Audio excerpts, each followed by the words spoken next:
Max and Stephen A. here with you. We have breaking news. Woj just tweeting this on the Giannis injury. There is no structural damage to Giannis Antetokounmpo's left knee after his awkward landing last night in Atlanta. Ligaments are sound, sources tell Zach Lowe, and me. Timetable to return unclear. Malika Andrews adding Giannis doubtful for Game 5 on Thursday.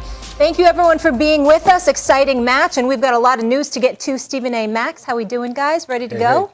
How y'all doing? Good afternoon. Good evening. Good. Yes, for sure. I like this time. Let's get right into it. So, Stephen A., with Giannis doubtful, who is the most important player now in this series?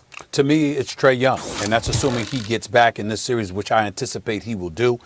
He's going to be pivotal because, obviously, even without Giannis, if you got Middleton and the rest of the crew, they should be able to beat the Atlanta Hawks. What changes the game is Trae Young, and the fact that you don't have to contend with Giannis should make it even more pivotal for Trae Young to get back, because without Giannis, but with Trae Young on the court sparking this offense, he's averaging 32 points in this series on nearly 48% shooting. You get him back on the court with Giannis out, the Atlanta Hawks can take these guys. So I think that with him, it's one thing to do it without him in one game, but that's not something I see continuing as this series progresses. I think it's incredibly important that Trae Young gets back on the court, especially with Giannis hurt, so you can capitalize off of his absence. Well, and that goes with you saying to start the series, Trae Young was the most important player. I took Giannis, but I'll tell you what, at this moment, not only would I take Middleton as more important for the Bucks even than Trae Young is for the Hawks, I take Drew Holiday as more important.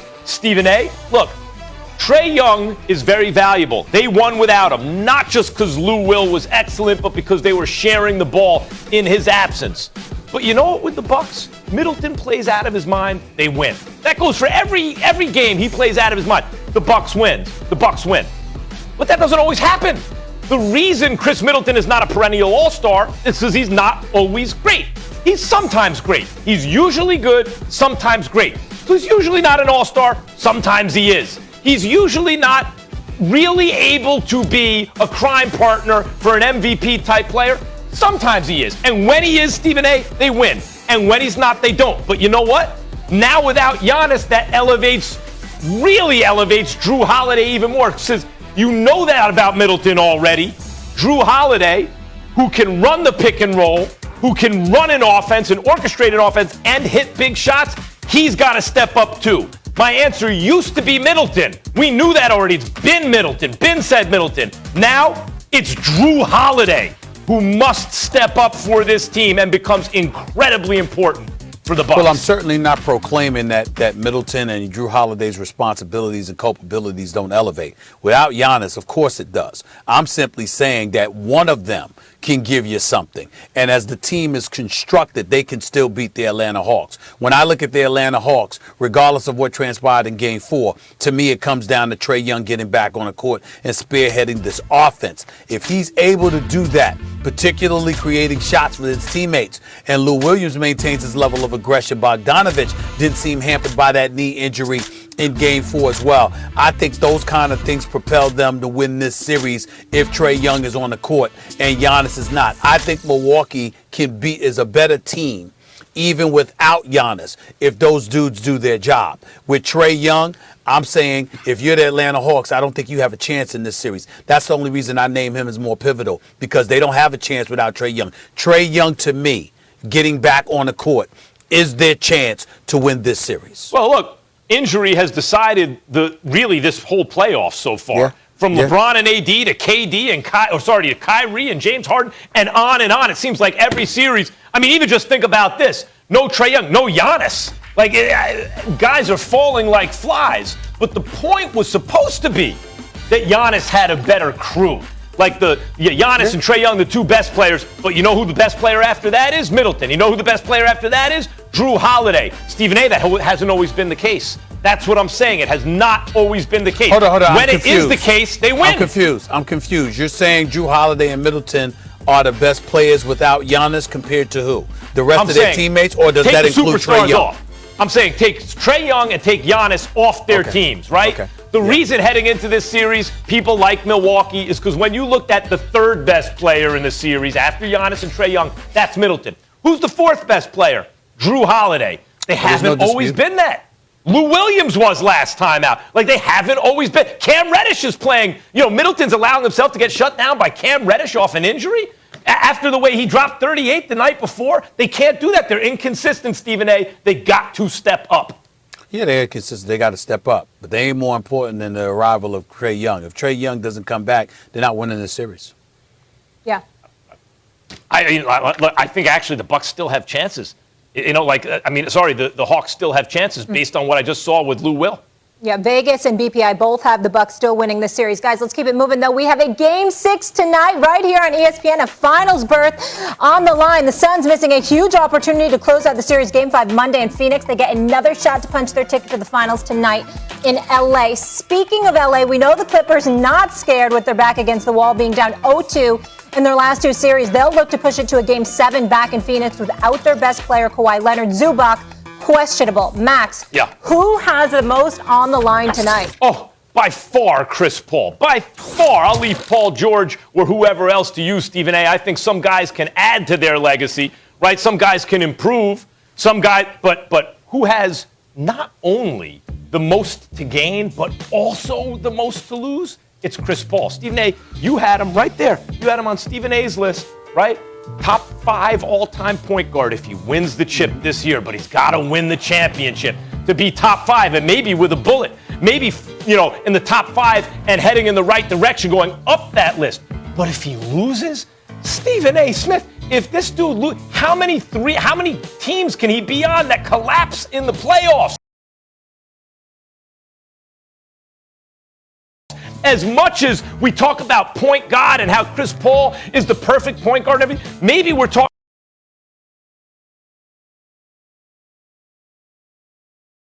about the previous era, where he could play at a slower pace and monopolize the ball and do all the things that we grew up thinking a point guard should do. But maybe the game has changed because campaigns in the game, they're playing at a faster pace. They did better. Stephen A., think about this. This team built the lead without Chris Paul.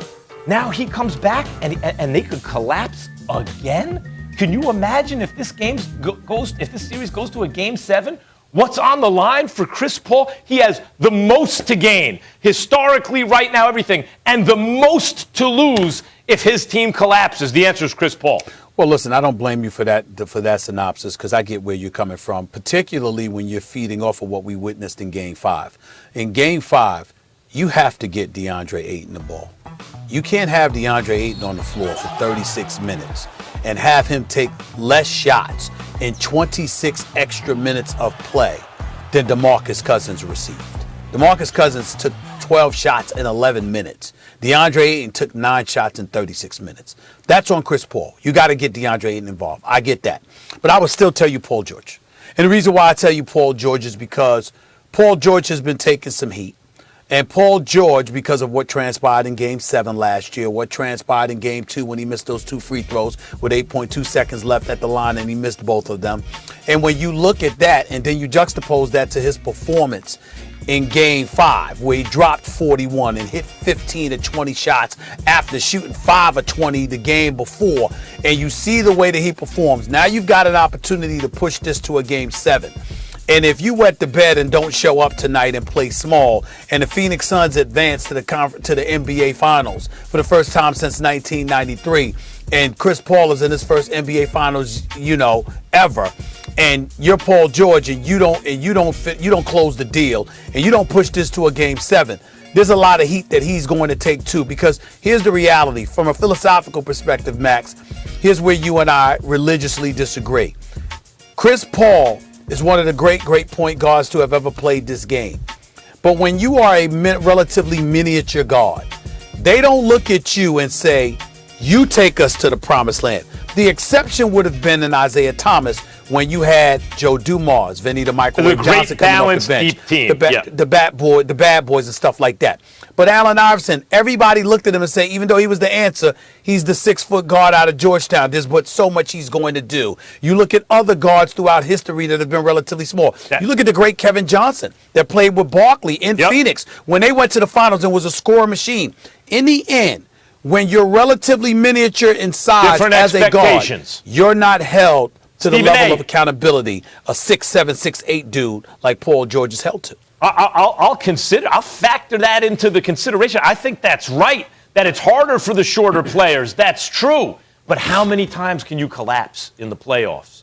And how many excuses can you make? Well, that's a Doc Rivers thing. That was on a Doc Rivers team. Well, he got hurt this year. But this year, Stephen A., everyone else is hurt. You'd be right if they were playing worse without him and then better with him. They were playing better with his backup, worse with him, and it's because the tempo slows down. He monopolizes the ball. It's because he wasn't getting the ball to Ayton Wright. But not only that, Stephen A., Kawhi is not playing for the other team. He is in a season right now. He's in a season right now where the other superstars are all hurt. You know the one team that's all together? The Suns. So when you bring up the valid point, look, this dude's 6 feet tall. This is a game of giants. But he's got Booker, and he's got Payne, and he's got Johnson, Cam Johnson, and everybody, Bridges, and Ayton, and everybody. Pause. There's some facts that need to be brought out before you continue with that point. Number one, Chris Paul was playing sensational before COVID protocols took him out of games 1 and 2. Facts, as the kids say. Game 2, after Cameron Payne played lights out in those 37 minutes without a single turnover, 29 points and 9 assists, he gets hurt 4 minutes into game 3. Mm-hmm.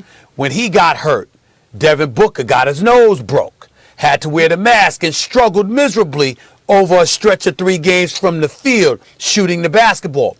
All of those things are things that you're going to get taken into consideration if it's CP3. Now, again, nobody's talking about letting him off the hook. Nobody's talking about how he's not going to receive any criticism based on the pure questions that you highlighted. But I'm saying there's an answer to all of those questions that's going to at least make you pause. When you look at Paul George, he was brought to L.A. specifically to be that dude if Kawhi couldn't be for any reason. To be second banana, and I'll say this. Paul George already got the rap as being not as good as he normally is in the playoffs. I think he's great. He's better in the playoffs. He declines. He's already started to change that around. Yes, these playoffs. He has evidence that says you can bring up my failures, but you got to bring up my successes too. So he does have something to gain, but not as much to lose. Chris Paul has so much to gain and so much to lose. Because, Stephen A., you can bring up all the points and explanations for why certain things happen, but at a certain point, you can't have a whole career of that. And especially not in a year where everyone else is hurt and your team is healthy. You got the whole crew there. Through deep But I just told you they're not. That's my point. Hold up. But he's healthy. Book is playing. Ayton's playing. Kawhi's not playing. No. Booker had his nose broke and spent 3 games struggling. Cameron Payne twisted his ankle, and after game 2, we hadn't really seen him since that time. I was wondering whether or not he was still hurt. I'm still waiting for an answer to that. I was told by the Suns this dude will be ready. Okay? Mm-hmm. But clearly he hasn't been himself. All I'm trying to say to you is... Kawhi not playing. Say what? Kawhi not playing is different. That's the best player on that team, a 2-time Finals MVP. I do believe we all know that Kawhi Leonard's not playing. That's not the point. The point is the level of accountability that's going to be aimed in Chris Paul's direction. I'm saying he's going to get some criticism, and he's going to deserve it if they fall apart. But you're going to have people that are going to bring up those elements because you keep saying they're healthy, and they're saying they're not. All right, I want to stay with this game. I want to focus on another player, Stephen A., and it's a bit of a controversial question here, but if the Clippers pull off this Herculean task and manage to win the championship without Kawhi Leonard, should they move on from him? Yes. I said that on SportsCenter the other day. That's what created what, if you want to call it a brouhaha or whatever is appropriate. I don't care if they win it without him, definitely. If they win it with him, if he ends up coming back and they win it with him, they should strongly consider it. Let me make sure that I'm very clear with what I'm about to say, Max Kellerman. Kawhi Leonard is a top 5 player on the planet when healthy. On both ends of the floor with what he brings to the table. He is a superstar caliber talent basketball player. He does nothing for you marketing-wise, promotionally speaking, okay? He does nothing to galvanize, motivate, or lead. All he does is do his job. He practices when he wants. He plays when he wants, okay? And when he does play, he's elite, no question about it. I'm saying if you need him to win the chip, Max, you grab him. If you're talking about building a culture, then that's different. If the Clippers were to win this year, with or without him, you've achieved the goal. And once you achieve that, Then you think about culture building. Without the championship, Max, of course you bring them because it still escapes you, and you want to win a championship. But if you luck up and you capture a championship with Paul George locked up, with you having the ability to retain Reggie Jackson, with a Terrence Mann on the come up, the Patrick Beverleys and those boys still in play. If you win the championship with or without Kawhi, and you're talking about long term from a cultural perspective, I don't believe that helps you. Well, you keep him if you want a mercenary to come in there and deliver you a championship for a year. That's what you keep him for. Well, look, you don't keep him long term with all the load management issues and everything that comes with it. That's why I said that. The whole NBA is about getting a guy like Kawhi, meaning a 5-star player. There aren't that many of those dudes. You know, if you got one, you keep him. What did Dr. Jerry Buss, the late great owner of the Los Angeles Lakers, greatest owners by far in the history of American team sports, when Kobe wanted to trade? He said, Kobe, you're a 5-carat diamond. I'm not trading you for 5 1-carat diamonds. The NBA, you never break a dollar into 4 quarters. Always go 4 quarters into a dollar. And Kawhi is a dollar bill. If you have him, keep him. And Kawhi Leonard, whatever culture, whatever else, I'll flip it around for you. Let's say the Clippers get to the finals and Kawhi plays in the finals and wins finals MVP. You know what that'll show? That'll show that all the load management, he has an injury-prone body, Stephen A. Some dudes are like that. Some dudes just physically aren't put together like others. They take care of themselves. They just get hurt. Just bring up injury. But the point is, his load management, being careful with Kawhi, will have worked for the 3rd time, right? He'll be a 3-time finals MVP if he does it with 3 different teams, the second guy 1 year after LeBron did it. I'm just saying, you may have valid criticism of Kawhi, but to take the good and the bad, there aren't that many dudes like him. If you got him, you got to be nuts to let him go. Well, first of all, let's take a couple of things into consideration. My caveat was, if you haven't won, you keep him.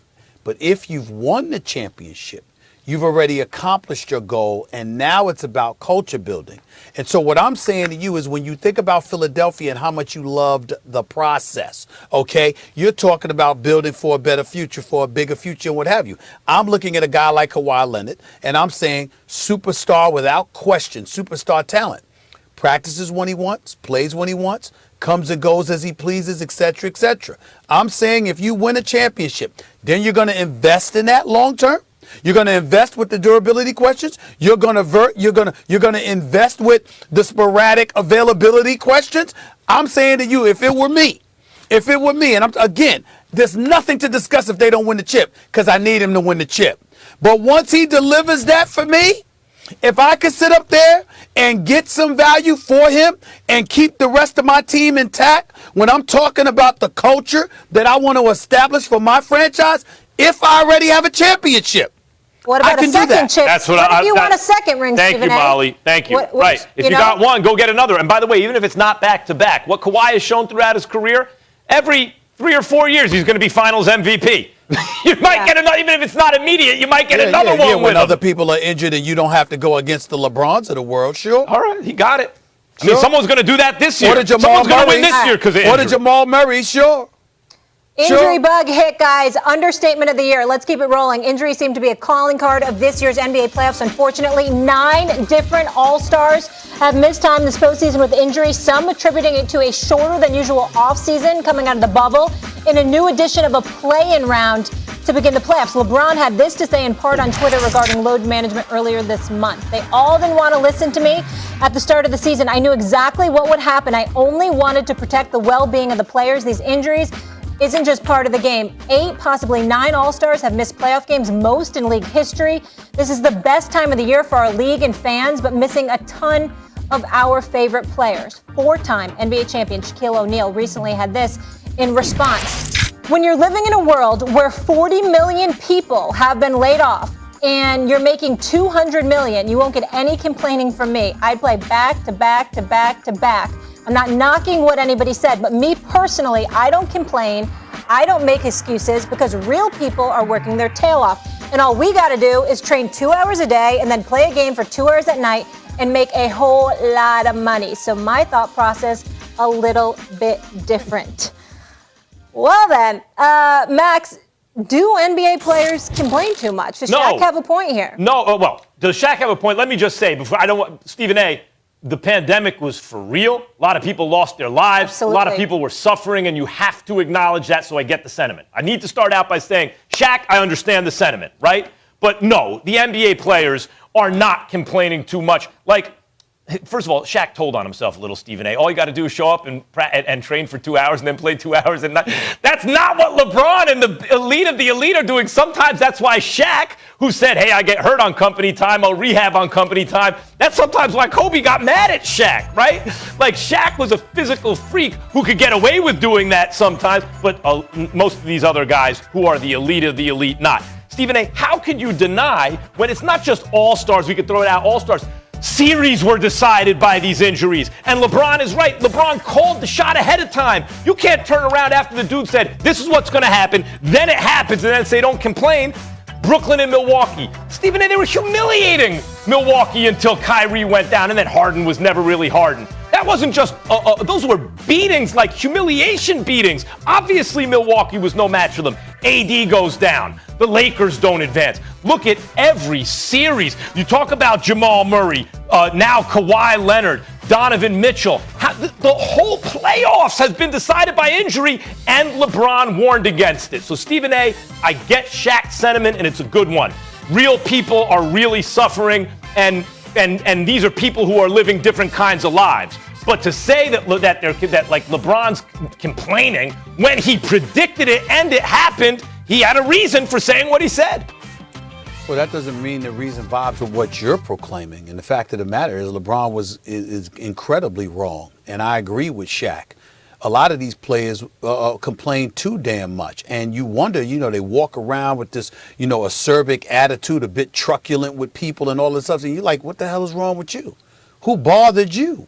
And it's not just about these games, and it's not just about play after bubble play. It's everything. DeMarcus Cousins was on the air talking about people need to give Paul George his flowers.